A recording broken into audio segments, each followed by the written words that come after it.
Well, maybe we can introduce ourselves. My name's Dr. Lawrence Kramer. I actually am not a physicist. I'm a biologist, so this is not my area of expertise from a scientific point of view, although I've been reading science fiction for a much longer period of time than I want to admit to. Time travel stories, whether TV, film, short stories, long form, are about my favorite things in the world. Some people accuse time travel stories of being spaghetti plots, but I think it's fascinating to think about the various ramifications of time travel. I have a lot of time trying to figure out what's possible and what's not, and whether or not it makes sense. So that's probably mostly why I'm here. Right. So I'm Hijo Takai. I'm a physicist. I work more closely with quantum physics.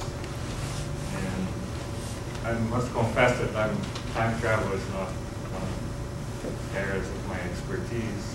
And like all of you here, time travel seems to happen only one direction. And I like the idea of being able to travel in time. I just don't know how this can be done.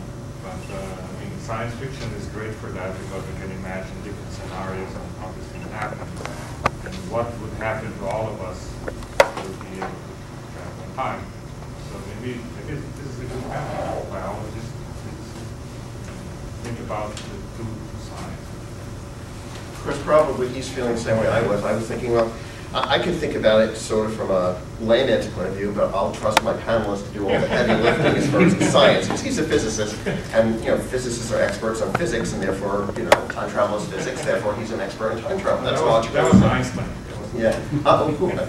So I should read the panel description before we get going. So time travel, does time travel allow for free will? Suppose that 3 weeks in the future, I come back and sit on this panel. Does this not imply that nothing can happen in the future to prevent me from getting in a time machine and coming back? Does this mean that time travel implies that the future is predetermined? So that certainly is one aspect of time travel we've got to make sure that we talk about. That's what's known as a causality paradox or predestination paradox, the idea that if you form a loop in time, is that loop immutable? Are you sort of doomed to always do that? What would be a good example of that? Well, the classic thing is the grandfather paradox. If you go back in time and do something, say, on the positive side of things that causes your grandparents to meet, or maybe your parents to meet and get married, and therefore produce you, well, how did you ever get produced?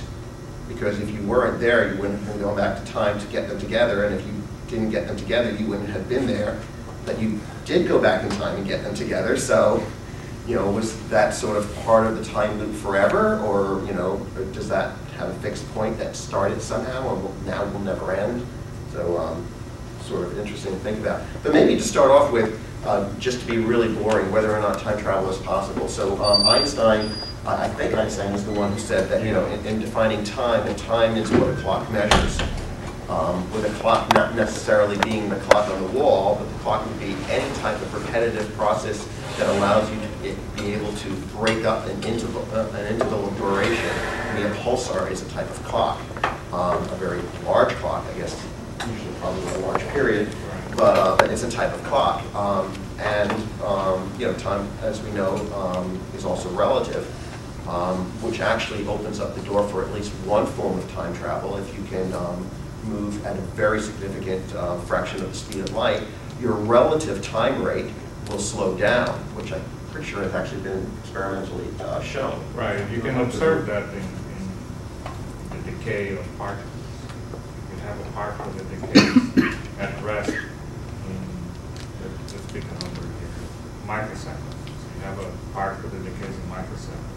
Now, if that particle is traveling near the speed of light, we'll measure in the laboratory the particle decaying between 10 microseconds to 20 microseconds.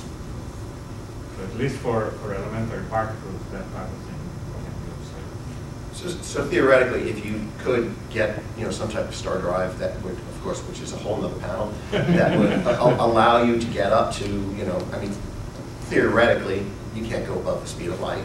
at least not in our space-time continuum. But, but if you could get pretty close, say you could get up to 99% of the speed of light, which would take a huge amount of energy, and how you would do that, I don't know, but theoretically, I don't think there's anything to stop you from doing that.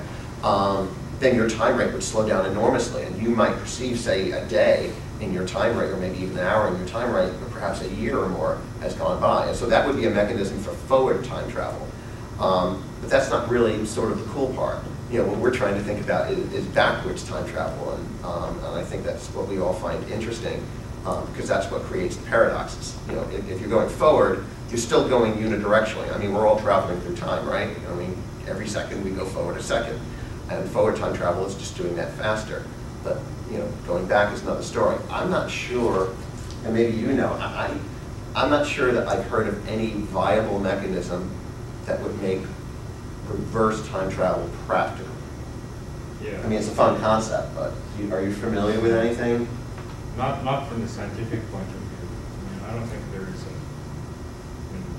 in science fiction there are many ways you can do these gravitational wells, black holes, things like that.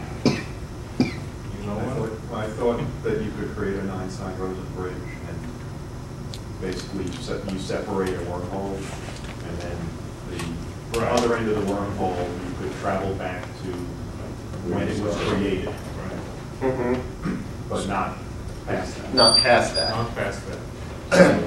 The theory is that since nobody's created one yet, that anyone knows of, that up to this point at least, there's no backwards time travel. So you can create or find one.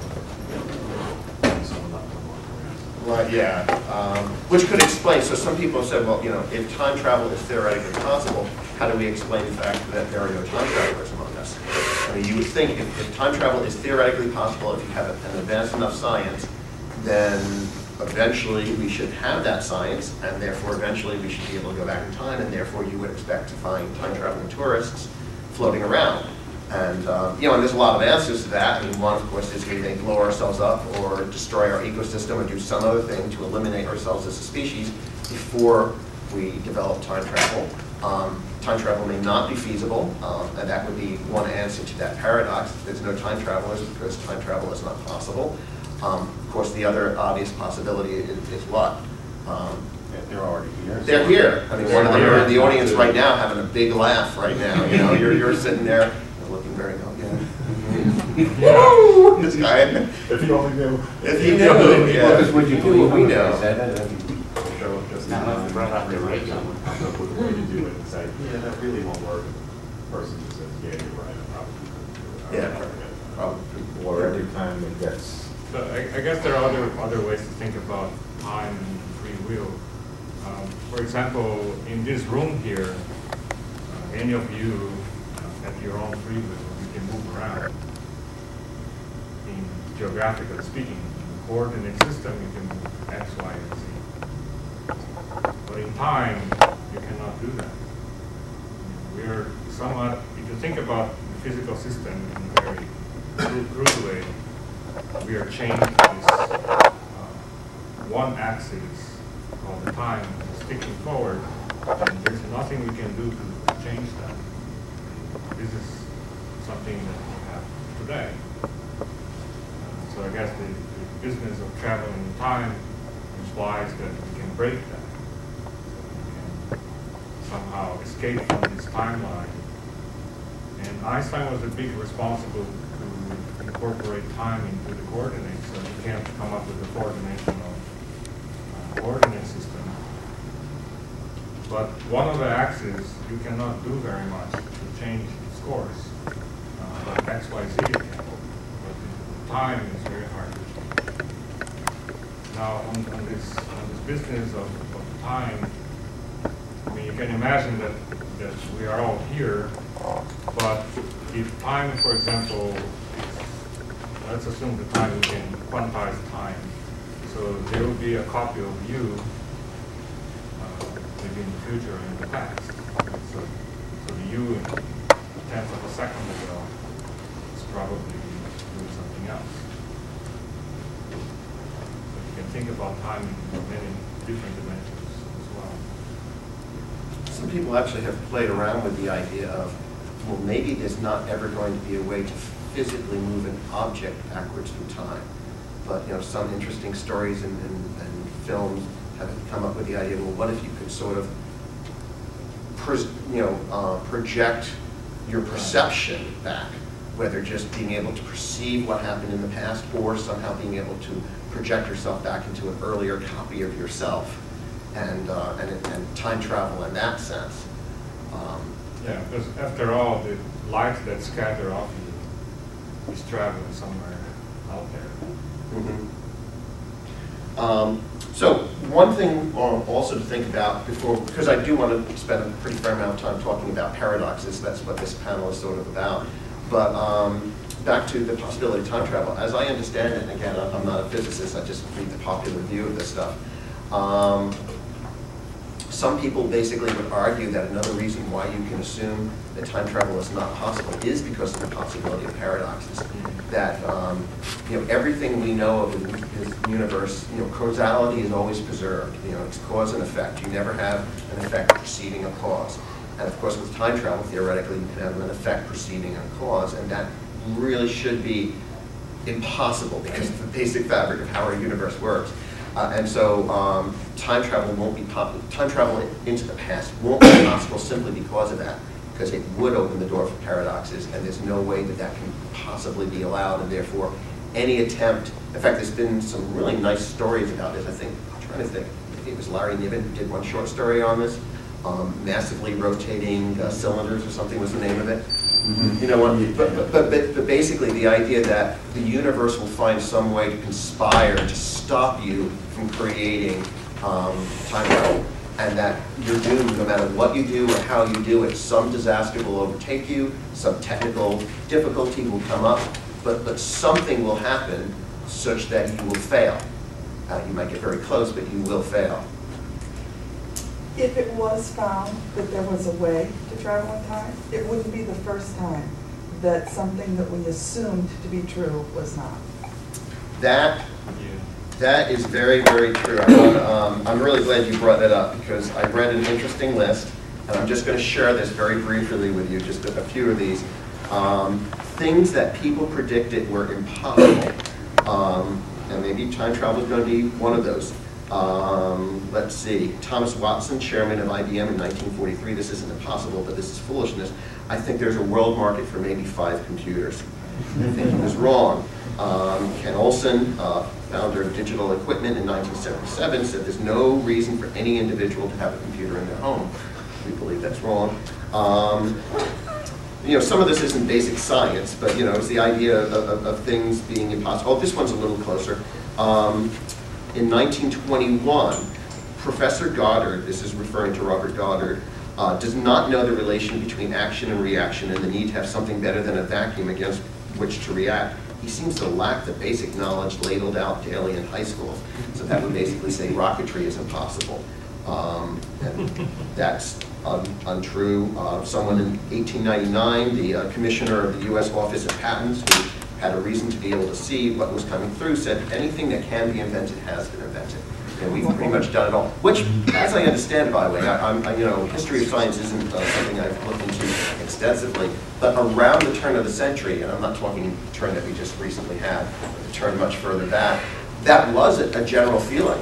There had been huge strides made, and a lot of people sort of felt we pretty much. Even Lord Kelvin said there's nothing else to do in physics. They weren't counting on software. No, and in physics they weren't talking about quantum mechanics and things like that. But as far as classical mechanics, I mean, really, has anything changed as far as classical mechanics in the past 100 years? No. I think it's still classic. Yeah, it's still classic. So they were right. I mean, and that's the thing. You can look within your limited knowledge and say, okay, that makes sense. But then there's something beyond that. I was on a panel the other day on astrobiology, and a lot of it was talking about how we are looking for biosignatures of life as we know it in other places. But of course, the problem is, what about life as we don't know it? Well, by definition, we don't know it. Therefore, it's very difficult to know what to look for because you can only make guesses. But yeah, back to time travel. So if time travel, some would say that time travel is logically impossible, but let's play devil advocate for a little bit and pretend that time travel is possible.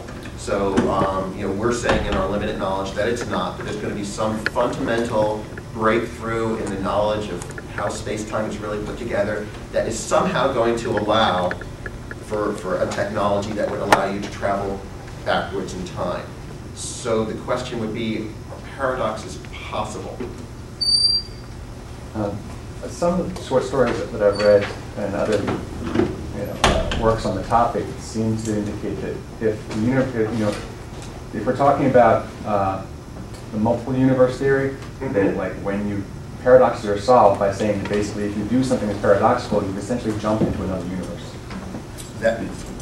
So that's a very common way of dealing with that. The idea that, so one of the classic examples I remember as a kid, I read a story about this, sort of the butterfly principle type thing. Well, what if you went back in time to the time of the dinosaurs and you stepped on, some insect or you killed, one of the little primitive mammals or something? Would you come back then to the future to find that, everything was radically changed? Human beings had never evolved. Civilizations were totally different. Rome had never fallen. Some drastic change because, you made this little change 65 million years ago, and the consequences of that sort of ripple out. Of that thing that you killed doesn't have its progeny, and therefore maybe a particular population loses its character. It doesn't evolve along the course it normally would have, but the answer to that, one possible answer would be no, you can go back, you would be able to travel back in time and come back to exactly where you had started, but you've created an alternate reality. Or maybe you wouldn't, you'd come back to that alternate reality, but the original reality is still there. But that could be more plausible, that you come back to a different timeline, because you created that timeline. So every time you do, so in that case, every time you go back into the past, you're not creating a loop, which is what the paradox is. Creating a branch. Instead, you're creating a new branch. So, but to tie that into free will, essentially, if the multiple copies of you out in all the multiple universes are all predestined to make every decision you could ever possibly make. So you think you have free will because you're making the decision, but in every universe where you're making the decision, you're making a different one. So all of your decisions, you're making all the decisions you could possibly make, and they're all predetermined all at once. So I didn't want to yet get into talking about, because one of the things I think that would be fun to do is after we've talked about the various flavors of paradoxes or ways to avoid paradoxes we can think of, to start talking about some of the stories and films that have done this and whether they've done it well or not. But so what you just mentioned, I can't resist. Again, I'm not sure if I can remember the name. I'm pretty sure it was a short story. It wasn't a novel. But someone realized that that the fact that there was